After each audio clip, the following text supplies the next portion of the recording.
गढ़ावे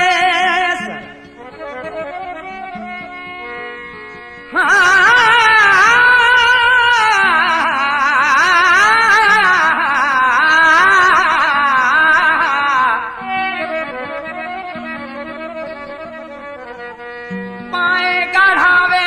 सही तुझो मूडे अचणो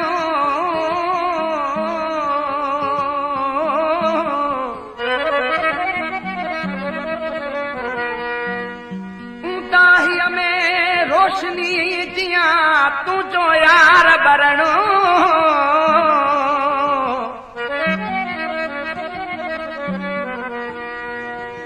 सिखे दिलड़ी खसणो तोखां कोई गुलाम न थी चवे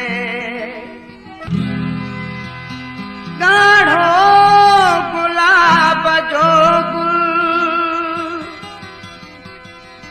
जुल्फां में जो हयो थी दिल के फुरे छॾियो थी सूंह तुझी तो कोई हिसाब न रूप जो राणा को जवाब न सूंह तुझी तो कोई हिसाब न रूप जो राणा को जवाब न गाढ़ो गुलाब जो गुल जुल्फां में जो हयो थी दिल के फुरे छॾियो थी सूंह तुझी तो कोई हिसाब न रूप जो राणा को जवाब न गाढ़ो गुलाब जो गुल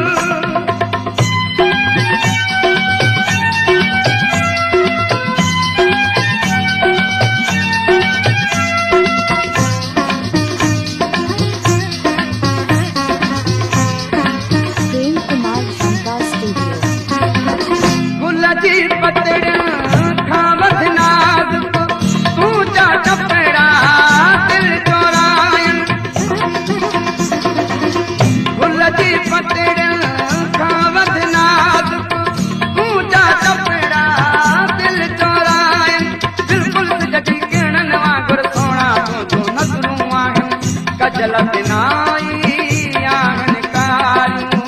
तूं अखिड़ियूं प्यारियूं प्यारियूं दीद मिलाए तो सा कोई कहीं में एडो ताप न तूं तुझी जो कोई हिसाब न रूप जो राणा को जवाब न तूं तुझी जो कोई हिसाब न रूप जो राणा को जवाब न गाढ़ो गुलाब जो गुल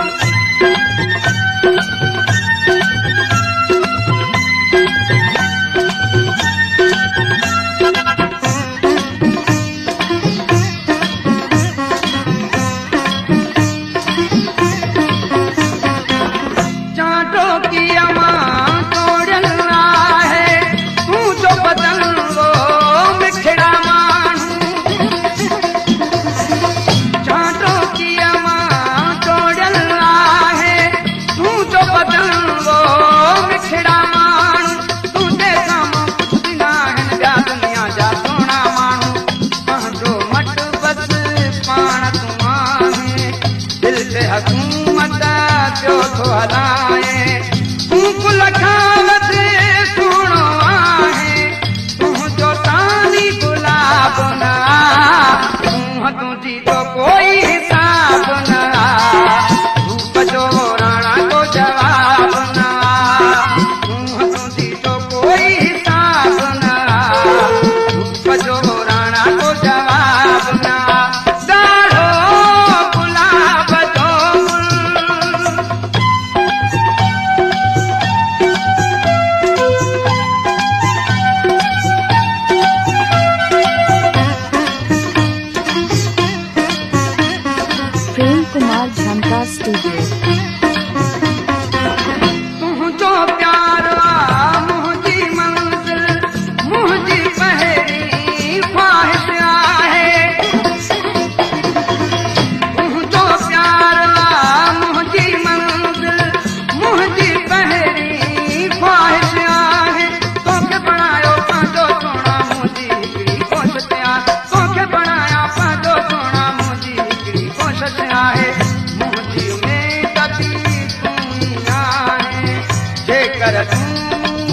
खे थी चाहे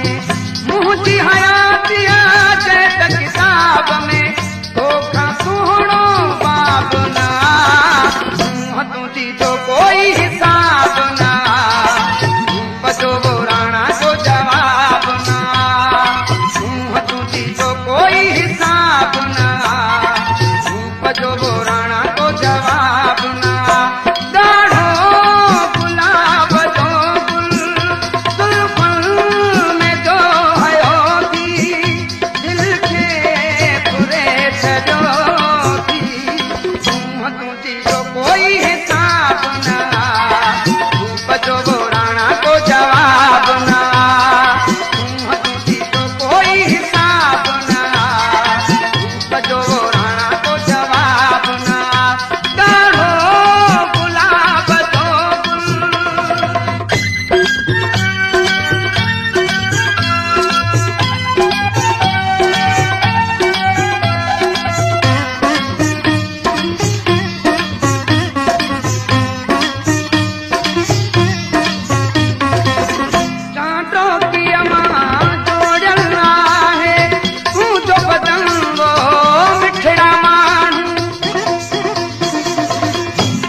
हुकूमत पियो थो हलाए तूं कुल खावत सुहिणो आहे तुंहिंजो तानी गुलाब न मुंहुं तुंहिंजी जो कोई